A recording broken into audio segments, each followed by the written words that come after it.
In this video, I'm going to show you how to price your cars for maximum profit and for maximum utilization. Okay, welcome back to the Alex Auto YouTube channel. Welcome, welcome. I'm Alex Ofosu. I help people make money in the car industry. Okay, we focus on renting cheap cars to make cash flow. Okay, cheap cars print cash. That's the motto, right? That's what we say. So if you're on this channel, okay, I'm going to show you today how to price your vehicles correctly, okay? And in this video, it's going to be actually for my Toro people and private rentals. For private rentals, man, you guys are going to love this video. For the Toro people, maybe not so much, okay? It just depends. It depends where you're at. It depends what kind of cars you have. So without any delay, we're going to get right into the video. Here's my Toro account. What I like to do is I like to see what other people are doing, okay? It's very important. So I go into the guest mode, right? I find other Turo hosts in my city that have the kind of cars that I have, and I see what they're doing, okay? I see how they're pricing their rentals, all right? So we're gonna do a Friday to Monday, and we're gonna hit search, and we're gonna see all the Turo hosts in my city, how they're pricing their vehicles. There's a lot. Wow, there's a lot more than I remember from last time, but you can see here, right? I have like economy cars, okay? So here's one secret for you guys, okay? For the people that want to start Turo or for the people that are on Turo. This is a very bad idea. Buying brand new cars to rent out is not a good idea. It's just not. Do not do this, okay? 2024 is 2020. Do not do this. You're taking a monthly payment for a car that's going to depreciate like crazy in the first couple of years.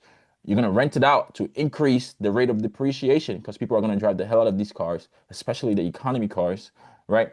And then you're going to come onto this Toro platform and you're going to compete with hosts like me that have 2016s and 2014s. I'm going to price my car very similar to what you price your car, right? And it doesn't matter. It's an economy car. People don't care too much about it. They just want something to drive with gas efficiency. So whether it's a 2025 or whether it's a 2016, 2017, there isn't really too much of a difference. As long as they have the basic features like Bluetooth, Apple CarPlay, they will pick whichever one, right? So mine gets picked and yours gets picked, for example. They pay the same price, right? But I have no car note and you have $300-400 a month car note, you're making no money and I'm making all the money.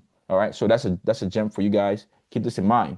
Now, we're gonna take a look at the types of vehicle that we have. Okay. So you can go to vehicle type, we just go to cars, review a result, that's 200 plus results. Boom. Now we see somebody here with the Nissan Sentra 2024. And they have their car listed here. We click on the pricing and it will tell us how much. It's $43 per day. Okay. $43 per day for a 2024 Nissan Sentra. That's crazy. I would never do that. Let's see this Volkswagen Jetta. Okay, you probably have something similar. $48 per day. Okay, that's closer to $50 per day. All right. So you're getting an idea of how to list your cars for what price. You have a 2024, another Jetta, right? I'm sure there's another 40, this is $52 per day. Okay, and they've had 90 trips. All right. Um the main thing here when you're trying to find how to list your cars is just see what other people are listing their cars for, right? You want to just gather some data and then we can see how we can list our cars. We have a 2020 Passat, okay? So this one is 5 years older than one of the ones we saw. $64 per day. So what I'm trying to tell you guys is you're buying brand new cars is not a good idea, man. It's not. I'd rather you have this 2020, right? That's 4 years old. Has depreciated pretty well. And you can list for the same price, make the same amount of money as somebody has a 2024, 2025. Okay, even worse for the 2025s. All right. Even for people that like Tesla's Model 3 here, right? $66 per day. Okay. So there you go. Here, this guy has a 2015 Altima, and this is perfect. Perfect. You're gonna see in real time. Okay. $47 per day. He's gonna make the same amount of money as a person that listed at 2024. Okay. Don't buy brand new cars to rent out, man. Don't do it. Do not do it. Okay. You're not gonna make any money. Do not do it. All right. So now you get an idea of how to price your economy cars. All right. So we looked anywhere from 46 all the way down to about $68 per day. Okay, so you're gonna fall somewhere in that range. If you're brand new on the Turo app, right, you probably want to go to the lower side to start. Okay, so your strategy would be keep it cheap to start, get the bookings and reviews in, right? And then as you get more bookings, you can increase your price slowly. Okay, that's the way I would do it if I was a Turo host. Very simple, very easy. But I'm not a Turo host. I don't like Turo. I like private rentals. And the reason why I like private rentals is that we're not competing for a race to the bottom here. Okay, there's a whole bunch of economy cars on Turo. Somebody is going to come in here and try and find the cheapest price. That's all people care about on Turo. So what you're basically doing is you're competing to find for the cheapest price. You do not want to do that, and that's not a good way to run your business. Okay, that's why I teach people how to make money outside of Turo.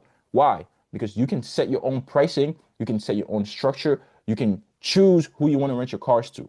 Once you have your cars listed here, you cannot choose who is picking up these cars. Okay, so for the private side, what you're gonna do is you're gonna set a weekly pricing. I don't care too much about the daily, weekly pricing. However you want to set your weekly pricing, you set your weekly pricing. Okay, so if you want to do $50 a day, that's $350 a week. Okay, so you set it at $350 a week. Now you have to factor in insurance also. So I'll give you an example. Your pricing is $350 a week. Somebody comes, they want to rent a car, they don't have insurance. You go look up insurance. Okay, what's the price of a third-party insurance company like Allianz and Bonza? You look up whatever the price is for the week, and then you add it on top. So it'll be $450, whatever. If that's the price, that's the price. You present it to them. They pay you. They work with you directly. Right now, your car is covered. Your car is rented privately. You've made more money. You've kept 100% of it, and you're good to go. Okay. So if that sounds good to you, if private rentals is something that is interesting to you, that you want to be able to start and scale your private car rental business, use the link in my bio, use the link in the description to join the Facebook community where you have all the resources that you need to start and scale your private car rental business. Okay. For my people on Turo, I want you to keep in mind, you have a lot of disadvantages on Turo. Turo is taking most of your revenue. You're competing with people to bring the cheapest priced vehicles. It's a bad business model. If you're buying brand new cars, even worse. Okay, so you might want to consider escaping Turo, getting off Turo. That's what I do on this channel. Okay, so subscribe to the channel. If you found value, like this video. Okay, I talk about private rentals, and I'll see you in the next video.